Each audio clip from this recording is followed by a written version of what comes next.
Before the Italian Mafia ruled New York, before Al Capone made millions from bootlegging, there was another empire being built in the smoke and blood of Birmingham.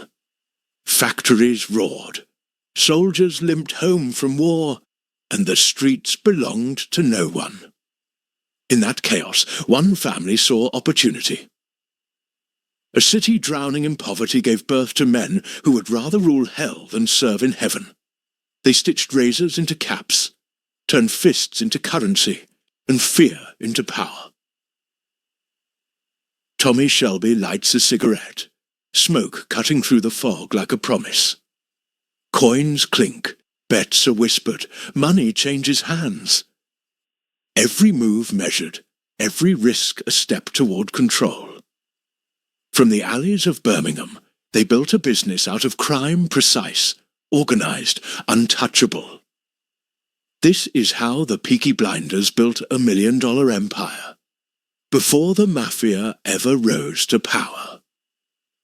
Birmingham, England, in the late 1800s was a hard place to live. Smoke filled the air from factories, and the streets were crowded with poor families living in small houses. Most men worked long hours for little pay. When the sun went down, the streets did not rest. Fights, gambling and drinking took over the nights. The police could not control everything, so people learned to protect themselves. From this life of struggle came the Peaky Blinders. They were not rich or powerful at first, just young men from working-class families in places like Small Heath and Beardsley. Life gave them no chances, so they made their own. The gang formed sometime in the 1890s. Many were teenagers, some only in their early 20s. They dressed better than most, wearing flat caps, suits and long coats. This made them stand out and earned them a reputation as dangerous men who looked sharp while doing it. No one knows for sure why they were called the Peaky Blinders. Some said it was because they wore peaked caps low over their eyes to look intimidating. Others believed they hid razor blades in the edges of their caps, using them as weapons in fights. Most historians today think the name simply meant they were stylish, but violent blinder was old slang for someone who looked good or impressive. Their main business was illegal betting and robbery. Horse racing was very popular in England, and many people bet money on races. The Peaky Blinders took advantage of that. They controlled who could gamble in certain areas, collected money from bookies, and punished anyone who refused to pay. They also stole bicycles, mugged people, and sold goods on the black market. By the early 1900s, they had become known across Birmingham. They ruled certain streets and used fear to keep control. The police often tried to arrest them, but many officers were outnumbered or afraid to go into those neighborhoods at night. The gang was not one big organization like in the TV show. It was more like a group of smaller street gangs under the same name, each with its own leader. Rackets. Their reputation spread fast. Newspapers started writing about their crimes and fights. Articles described them as well-dressed men who carried knives, belts, and sometimes revolvers. Their violent style made them famous, but it also brought trouble. Police crackdowns increased, and rival gangs began to challenge them. By the 1910s, the original Peaky Blinders were starting to fade. Many were arrested or grew older and left the streets, but their name did not disappear. Newer and stronger gangs took over, like the Birmingham Boys led by Billy Kimber. They became the real power in the city's underworld and continued the kind of business the Peaky Blinders had started. Even though the real Peaky Blinders were gone by the time of World War I, their story lived on. People in Birmingham still spoke about them, the sharp suits, the flat caps, and the way they ruled the slums through fear and style. Years later, when the TV series was created, it took inspiration from that legend and turned it into the story of the Shelby family, a fictional version built from a real past. The real Peaky Blinders were never rich or powerful enough to run a city. They were young, poor, and violent, shaped by the harsh streets of industrial Birmingham. But they became part of British history because they represented something real. The struggle to survive in a world that gave them nothing. They were born from poverty, lived by crime, and became a legend no one expected. When the 19th century ended, the smoke over Birmingham didn't clear. It only thickened. The slums that had given birth to the Peaky Blinders were still there. Rows of back-to-back houses, muddy courtyards, children barefoot in the soot. But the faces in the pubs and alleys had changed. Many of the young men who once called themselves blinders had grown older, been jailed, or scattered to factory work and the army. The newspapers moved on to new names. Billy Kimber, Darby Sabini, Alfie Solomon, Charles Darrell, men who would take the rough edges of gang life and shape them into organised profit. Kimber came from the same kind of streets that had produced the Peaky Blinders. Born around 1882 in Birmingham, he grew up in the same hard mix of poverty and pride. As a teenager, he ran errands for bookmakers at local horse races, carrying betting slips and cash between punters and bookies. He learned two things early. There was always more money made in controlling gambling than in placing bets, and there was never enough police to stop it. By the first years of the 1900s, horse racing had become a national obsession. Legal bookmakers operated inside the courses, but outside the gates, hundreds of illegal bookies took bets for anyone with a shilling. Every race day drew thousands of working-class men hungry for a gamble, and that crowd meant money and trouble. Pickpockets, confidence men, and brawlers worked the tracks. To keep the betting orderly and collect fees, local toughs offered protection. Kimber saw opportunity. He gathered the surviving hard men from Birmingham's old street gangs, ex-Peaky Blinders, Garrison Lane lads, and other toughs, and began to provide security for Midland bookmakers. Unlike the chaotic brawlers of the previous generation, Kimber organised his men like a business. He paid them regular wages, demanded loyalty, and expected them to dress neatly. On race days, they travelled in groups, wearing sharp suits and caps, giving an air of authority. They policed the bookies, settled disputes, and collected a cut of every wager. Within a few years, they were known as the Birmingham Boys. The gang's reach spread quickly beyond the Midlands. Kimber realised that the real money was on the big southern courses Epsom, Ascot, and Kempton Park near London, where the wealthiest bettors came.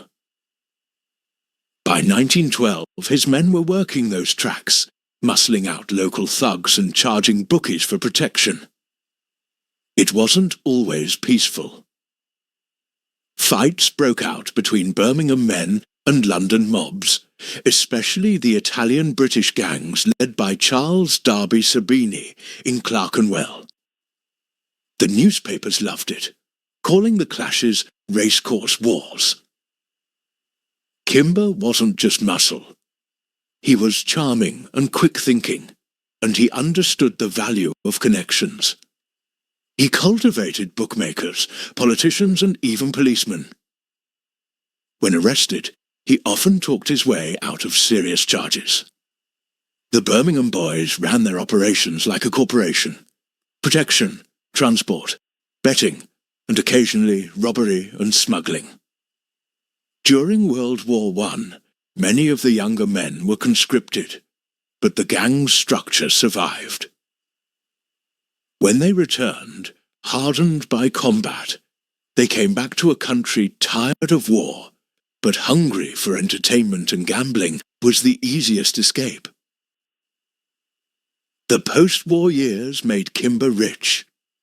He moved his base from Birmingham to London, running the southern racecourses through alliances and intimidation. At the same time, he kept his roots in the Midlands, paying off local police and politicians to protect his interests. Reports from 1919 describe his men collecting thousands of pounds each week in fees from bookmakers across Britain, an enormous sum for the time. Yet success bred enemies. Sabini's gang in London was growing stronger. Sabini controlled many of the Italian cafes, nightclubs and greyhound tracks, and he had allies in the city's underworld and in the Metropolitan Police.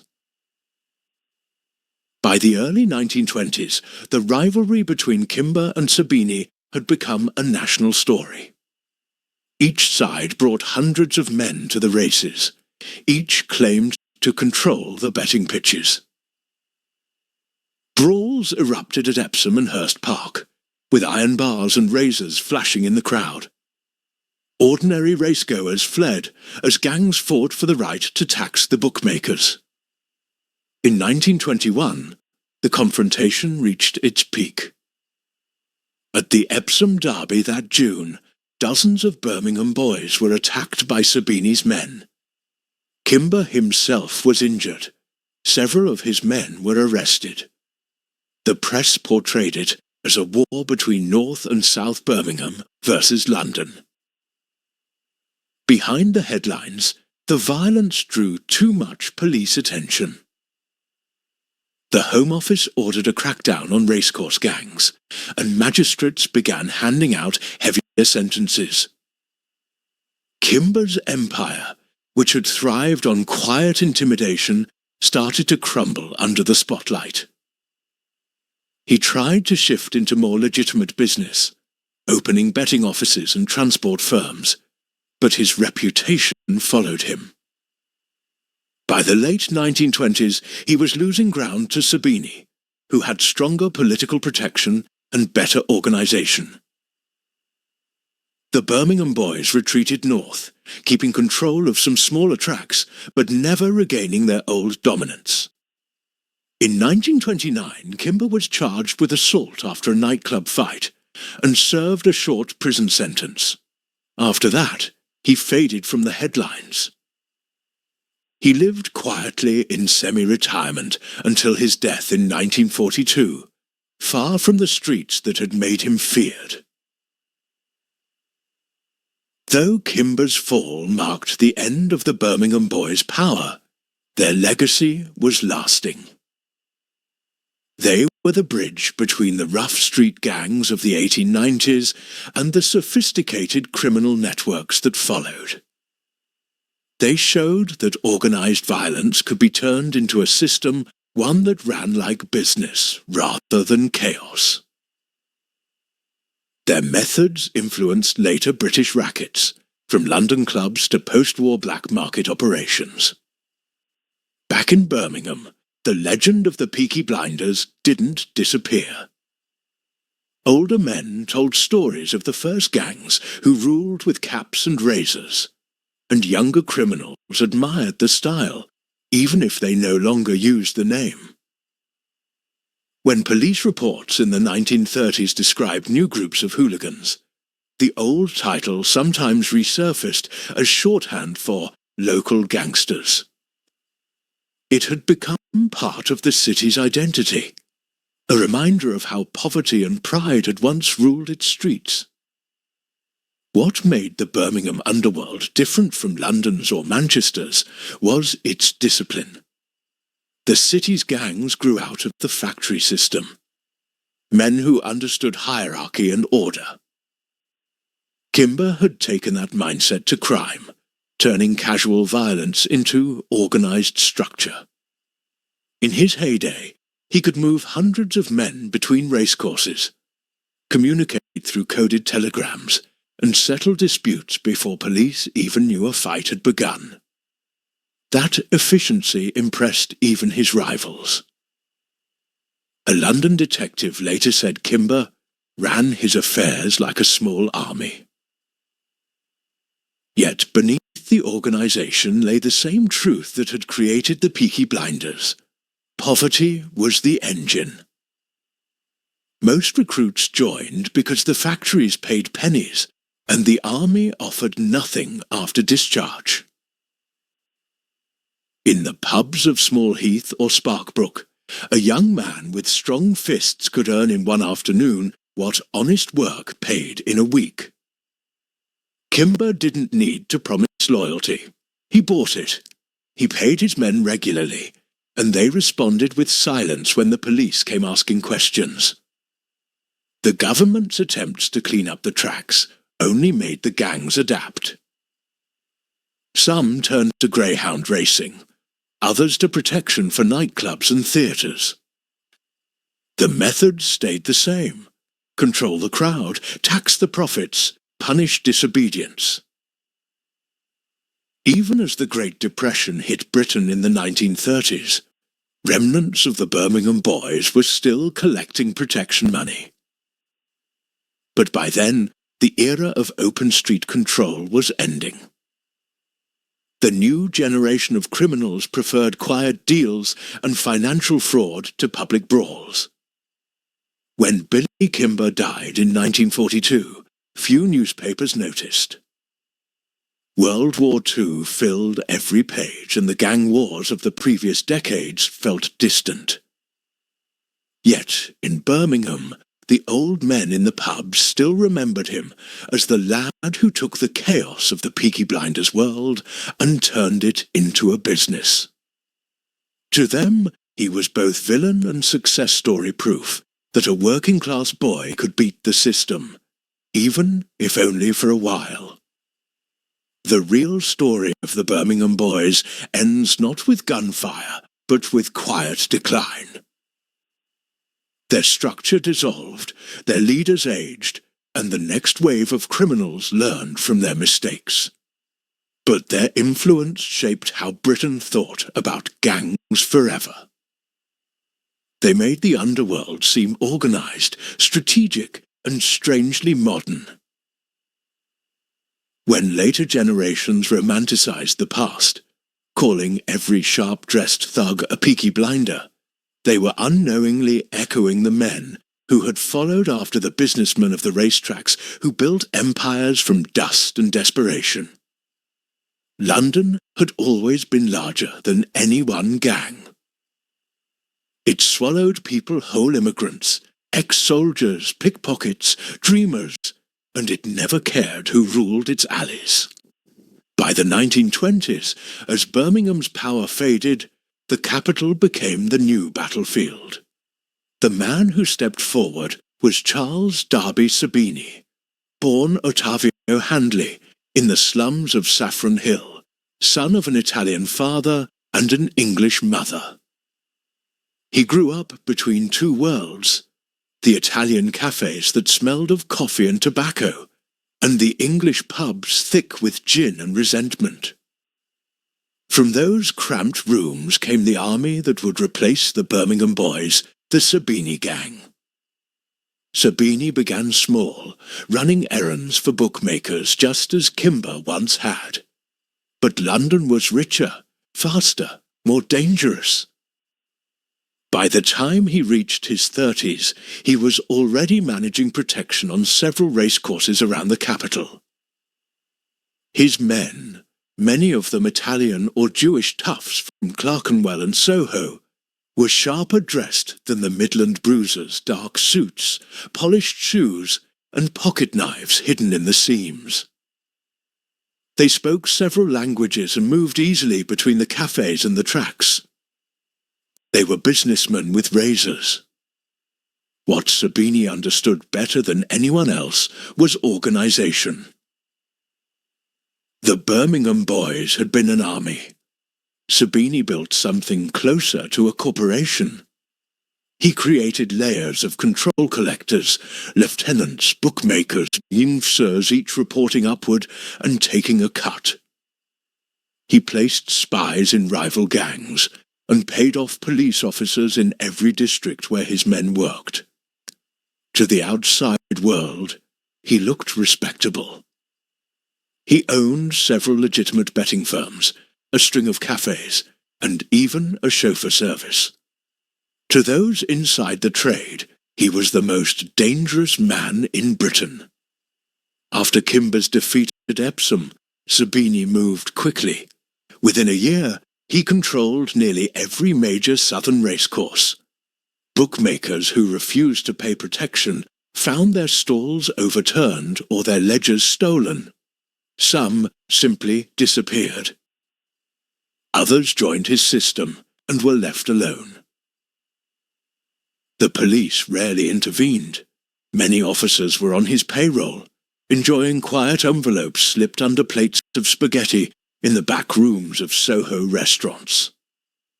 But Sabini wanted more than money from gamblers. He wanted control of nightlife. The 1920s saw London fill with jazz clubs, cabarets, and illicit bars that stayed open long after midnight.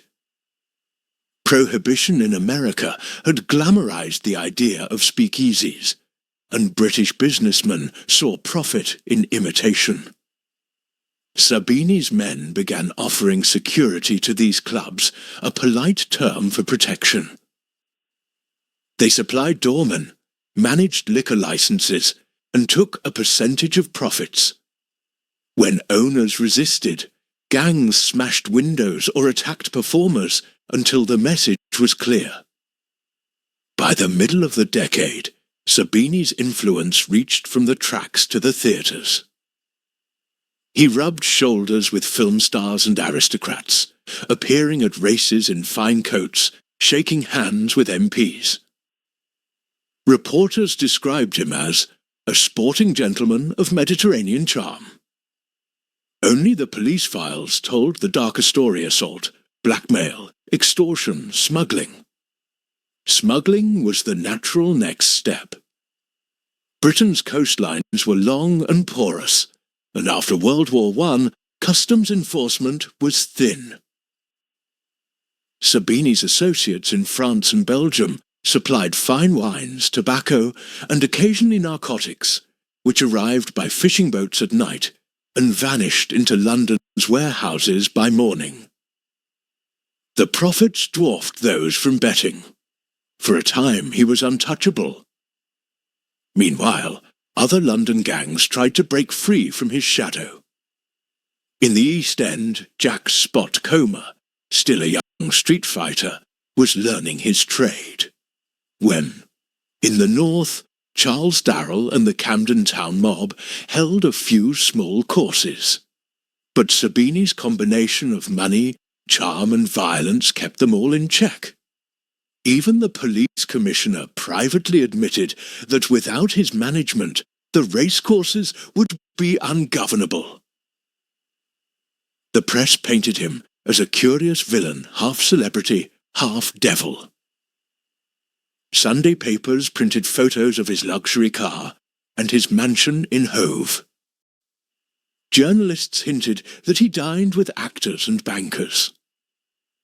Ordinary Londoners whispered his name with a mix of fear and fascination. He had turned the chaos of the racetracks into a business empire. Yet every empire creates its own cracks.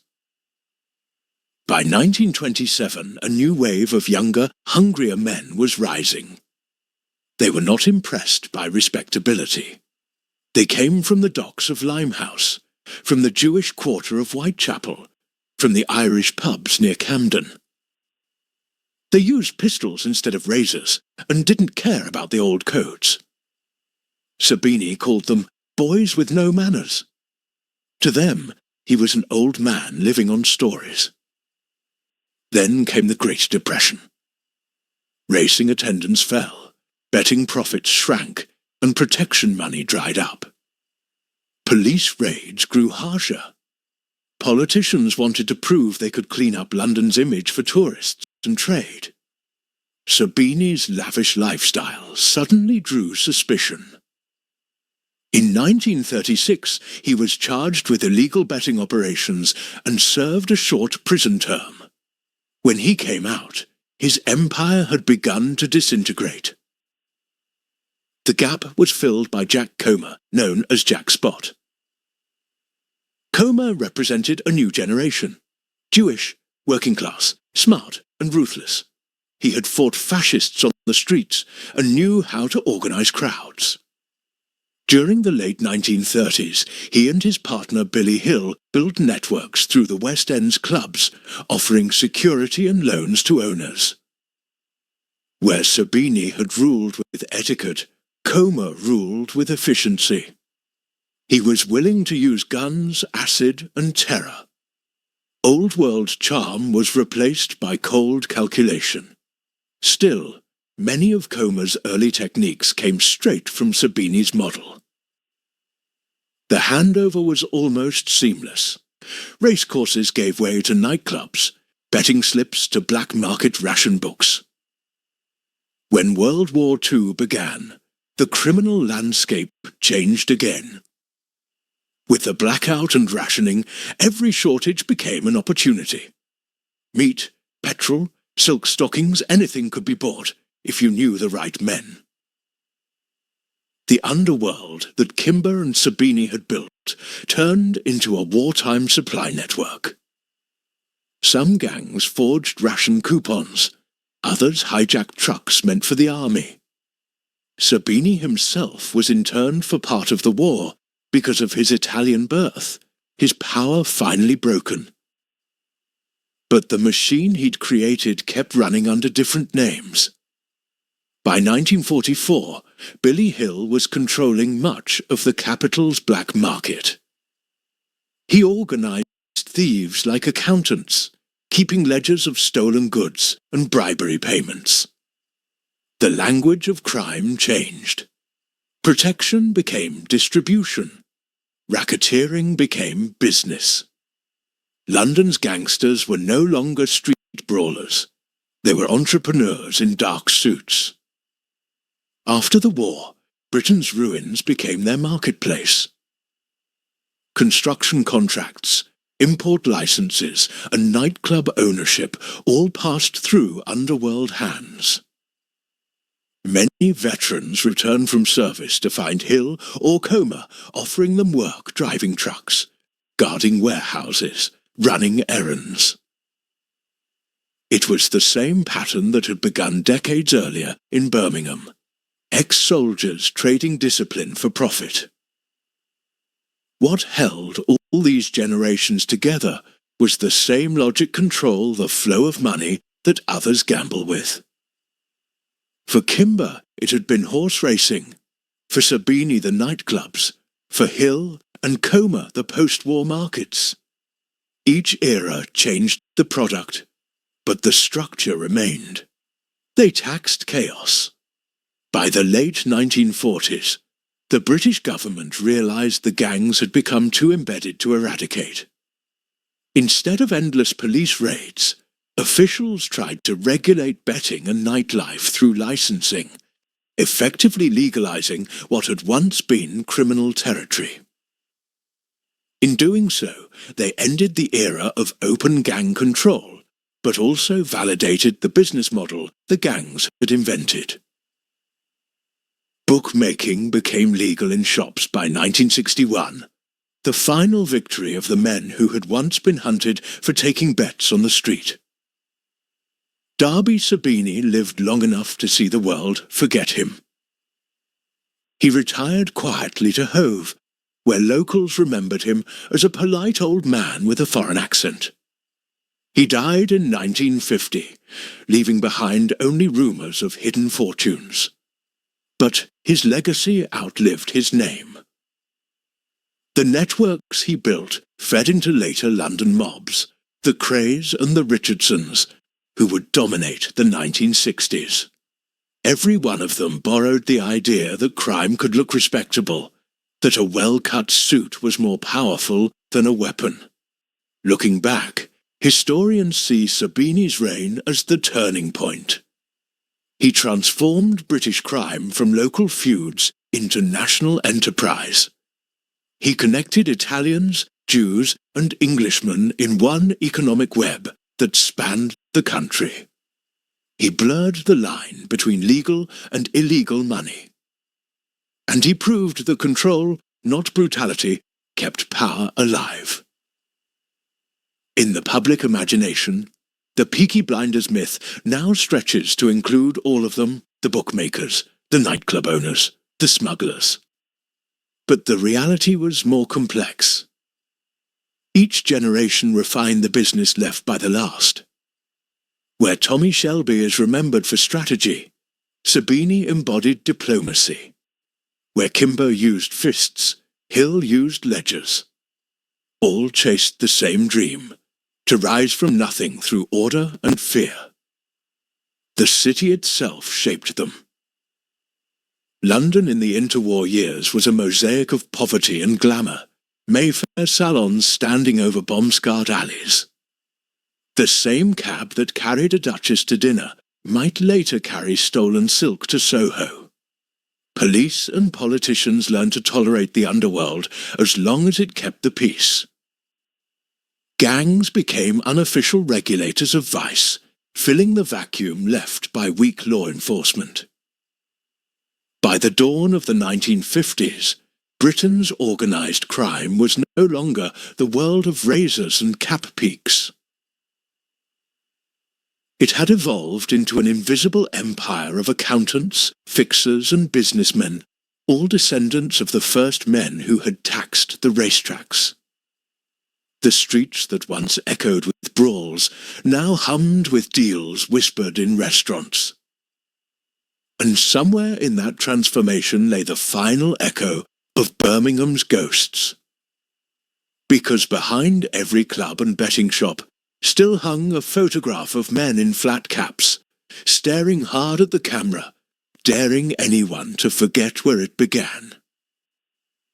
They were long dead, their real names mostly lost, but the system they created, the logic of control through organisation, had become part of the nation's bloodstream.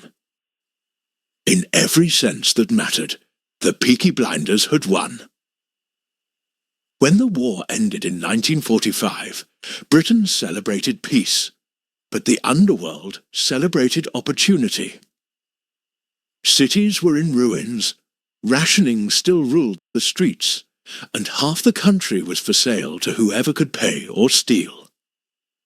Factories reopened, docks bustled, but black markets ran beneath everything. Men who'd learned violence in North Africa and France now used it to guard stolen goods and liquor shipments. The government's ration books created shortages. Shortages created profit. And as the old names faded, Billy Kimber, Darby Sabini, Jack Spot, a new generation stepped out from the bomb sites of the East End, ready to build an empire in suits and smiles. The post-war years belonged to Billy Hill and those he trained. Hill had come up under Jack Spot, learning to mix charm with intimidation. He wasn't a street brawler, he was a strategist. While others fought over betting pitches, Hill organised networks that smuggled goods across Europe. Watches, silk, cigarettes. Anything the war had made scarce flowed through his hands. He kept ledgers, paid taxes through fake companies, and even held accounts in Swiss banks. For the first time, British crime looked like corporate management. He surrounded himself with ex-soldiers who followed orders and never talked. Their discipline made them efficient. Their loyalty made them dangerous. The police knew Hill ran everything from Soho to the docks, but could rarely prove it. He bribed inspectors with envelopes left in glove compartments and sent bottles of whiskey to magistrates at Christmas, He preferred deals to violence, but when force was needed, he didn't hesitate. Men who broke ranks vanished into the river. During the 1950s, Britain changed. Television arrived, America's influence grew, and youth culture exploded. But the underworld still thrived beneath the glamour. Soho was the heart and neon maze of strip clubs, gambling dens, and after-hours bars. Hill and his protégés controlled most of it. They supplied liquor, enforced debts, and laundered money through legitimate cafes and taxi firms. The police called it the Golden Mile of Vice. Hill called it business. Into this glittering, corrupt London walked Ronnie and Reggie Cray, twin brothers from the East End, sons of a hard-drinking ex-soldier. They were boxers first, criminals second, but fame was their real obsession. The Crays were unlike any gangsters Britain had seen. They wore Savile Row suits, drank with celebrities, and treated murder like theatre. Where Kimber had built an empire from desperation, the Crays built theirs from vanity. In the beginning, they worked under Hill's shadow. They ran protection for nightclubs, collected debts, and lent money to struggling owners. Their charisma drew people in. Their unpredictability kept everyone terrified.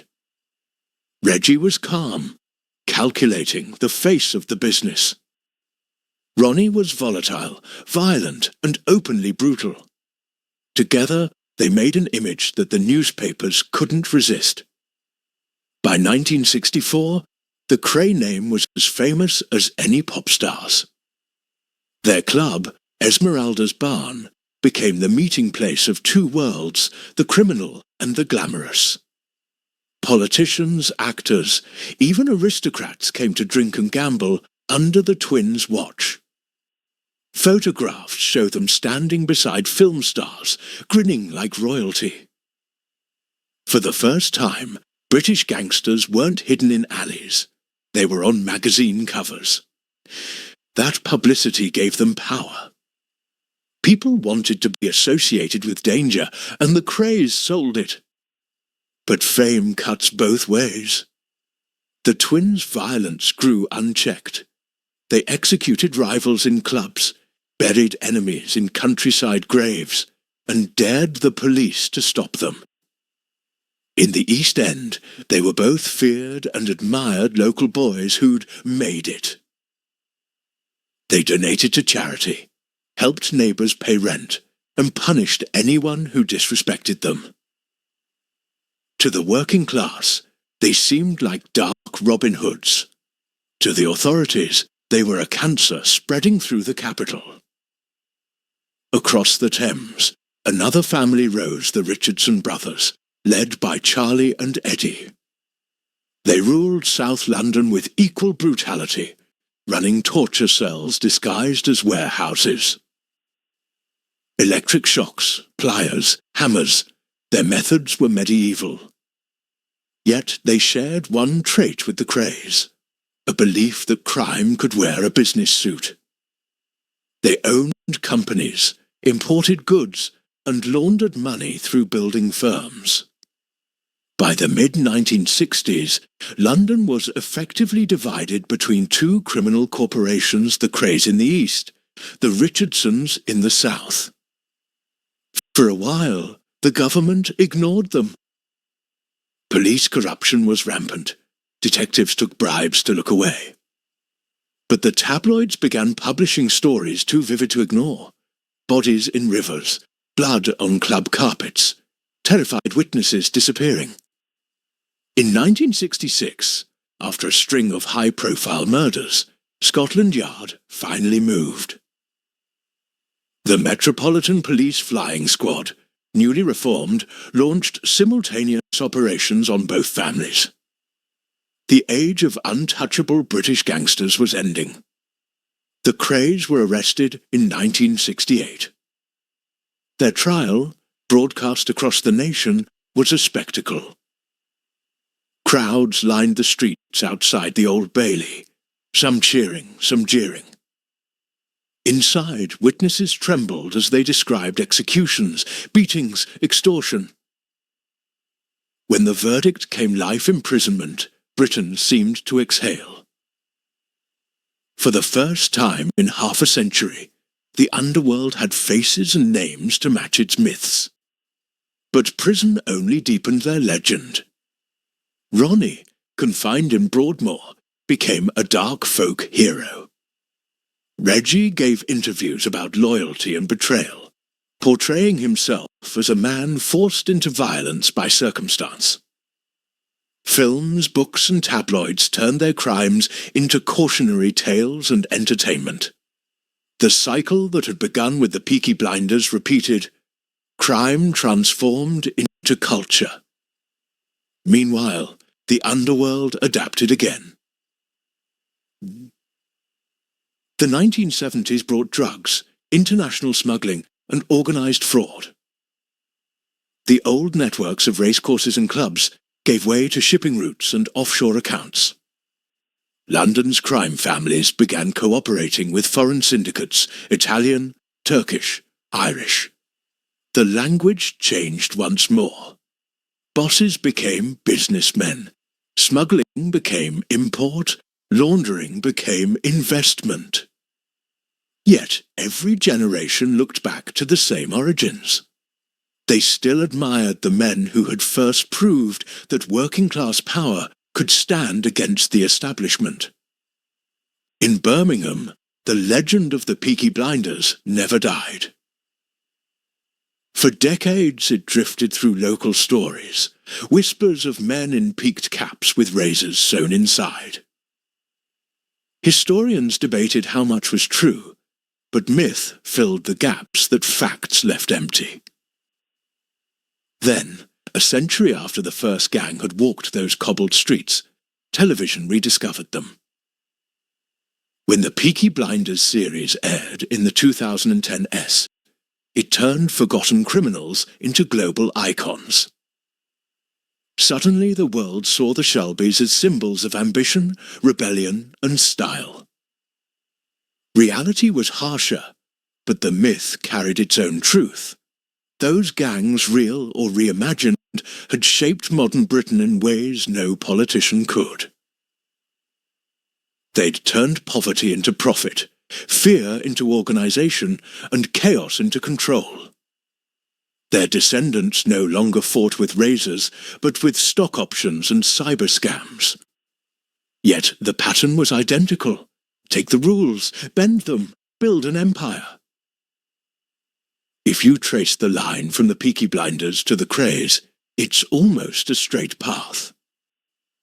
Each generation refined what the last had discovered. The 1890s gangsters learned how to profit from the crowd. Kimber learned how to organise it. Sabini learned how to legalise it. Hill learned how to disguise it. And the Krays learned how to glamorise it. That evolution turned Britain's criminal world into something strangely respectable, a mirror image of the society it defied. By the end of the 20th century, the old kind of gangster was extinct. The men who replaced them wore tailored suits not to hide blood, but to attend board meetings. White-collar crime, money laundering, and offshore fraud replaced brawls and brass knuckles. Yet even in this modern age, the myth of the old gangs persisted in films, music, tattoos, and fashion. Flat caps returned. Barbers offered peaky cuts. Luxury brands borrowed the name to sell suits inspired by men who could barely afford food. The underworld had finally become marketable. It's tempting to believe that's where the story ends, that the Peaky Blinders' legacy is just style and nostalgia. But the deeper legacy is psychological. They taught generations that power could be taken, not given. that even in a rigid society, order could be built from the bottom up. Their methods were brutal, but their message was timeless. Control your world, or someone else will. In modern Birmingham, redevelopment has erased most of the old slums. The factories are apartments now, the alleys clean and quiet. But beneath the city's glass towers lies the same hunger that once filled Garrison Lane, the need to rise, to escape, to rule your own corner. That hunger doesn't die, it only changes shape. Across Britain, organised crime today hides behind technology and legality. Money moves through encrypted transfers instead of brown envelopes. The new gangs are corporations manipulating finance, politics and data. But strip away the sophistication, and it's the same instinct domination through control. The Peaky Blinders might not recognize the tools, but they'd understand the purpose. History rarely gives heroes to the poor, so the working class made their own. Men like Kimber, Sabini, Hill and the Crays became legends not because they were good, but because they won for a while. They turned defiance into success, crime into structure, chaos into order. And that's why their stories endure. When the credits roll on any modern retelling, we imagine the sharp suits, the smoke, the violence. But the real story is quieter, a century-long transformation of survival into strategy. From the back streets of Small Heath to the nightclubs of Soho, from racetracks to boardrooms, it's one continuous line of ambition. Every empire built by those men began with the same decision: never to stay poor. That's why, more than 100 years later, their names still echo.